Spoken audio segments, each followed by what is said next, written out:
Hello everyone, hope you are doing well. In this video, I will walk you through the step-by-step process of renewing your Indian passport in Canada. A couple months ago, I renewed my passport and it was quite confusing as the process is not well documented. I will quickly show you the steps I followed, which I hope will be useful for you. You can renew your passport up to 1 year before it expires, and it is still safe to renew it 6 months before the expiration date. The process is similar whether you are on PR, a work permit, or study permit. You can follow the steps if your passport is already expired, damaged, or lost. Without further delay, let's get started. As a first step, log into the Indian Passport Seva portal. If you don't have an account yet, please create one first. Sometimes the domain name for the site might be different, such as starting with Portal 6 or Portal 3, etc. However, you can simply search for Indian Passport Seva Canada on Google and access the site this way. You can either try the user login, or if you don't have an account, just click on register. Select the embassy or consulate. For my case, it's Canada Vancouver Jurisdiction. Fill out all your necessary details here. You can select the login ID to be same as the email ID so that it's easy to remember. And fill out all the password and hint details and the CAPTCHA. Once all the details filled, click on register. Once registered, log into the portal using the username and password you created. Once you're logged in, you are here in the applicant homepage.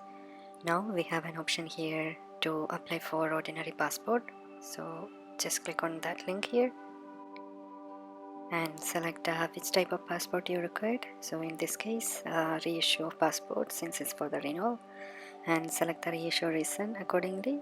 Since we are renewing in advance, it's 3 years due to expire option for me. Selecting the normal type here, and if you select the type of passport booklet for 60 pages, there will be an additional charge. If you are not like a regular traveler, I would select 36 pages, which should be sufficient, and click next. Now fill out all your personal details here, same as in your current passport, if there are no changes of these years. If there are some changes, for example, your marital status changed, you can update that accordingly, and there are some requirements. I will talk about that later in this video. You can proceed to the next pages and provide all the required information without any errors.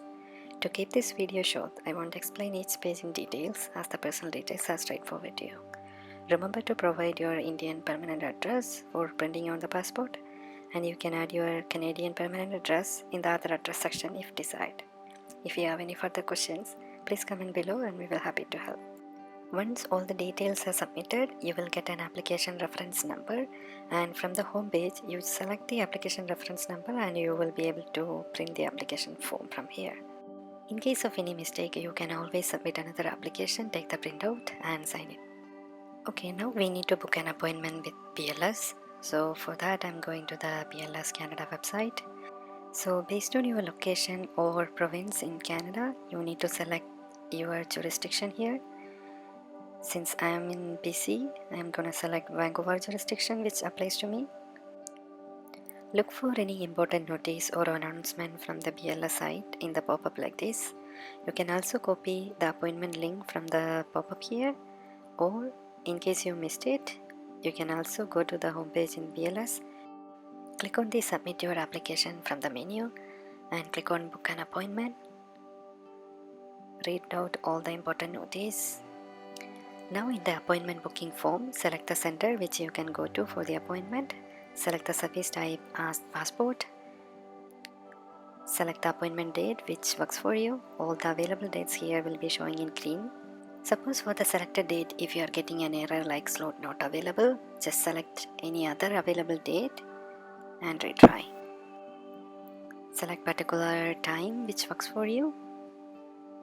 Provide all the personal details. Now submit your appointment request. I didn't get any mail confirmation, however I received a notification in my mobile as an SMS. If you don't see an immediate available date, don't worry. Keep checking for an open slot to reschedule as they become available due to cancellations.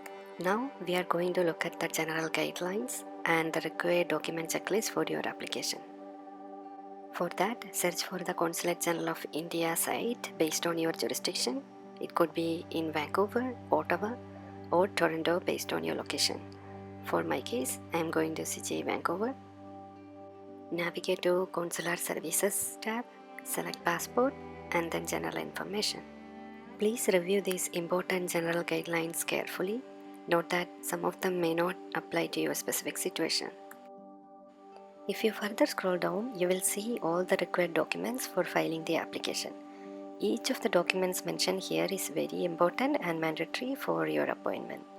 The application form is the one we already downloaded from the Passport Seva portal, so we already have it. When printing the application form, ensure to not change the page size or adjust the fonts. Doing so can cause issues during your appointment and may require you to reprint your forms. Check out the new passport photo requirements and samples in the checklist. You can also visit nearby photo services like London Drugs to get an Indian passport size photo and compare the requirements. You need to submit your original passport during your appointment, which you will get back along with the new passport.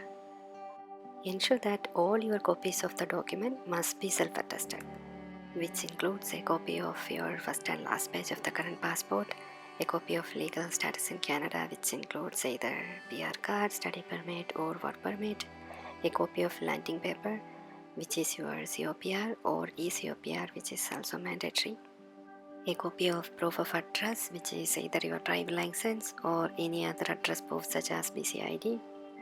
Like I said before, if your marital status has been changed in past 10 years, then you need the Annexure E form also to be submitted as mandatory. So just download the Annexure E form from the checklist and fill out all the details, sign it and need to be submitted. Ensure that you are providing your Canadian address here and not the Indian address. Ensure you carry a copy of your marriage certificate, as it might be required even if it's not listed in the checklist.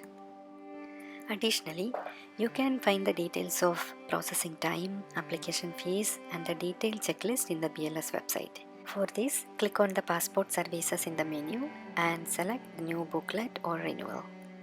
You can see the application fees in the subkin tab here, and the detailed document requirements and checklists can be downloaded from the link here. And once the passport is issued, the usual processing time is 2 to 4 weeks. Surprisingly, I received my passport in just 3 weeks and 2 days from the date of police verification. If applicable, you can find any additional annexure forms in the last tab here.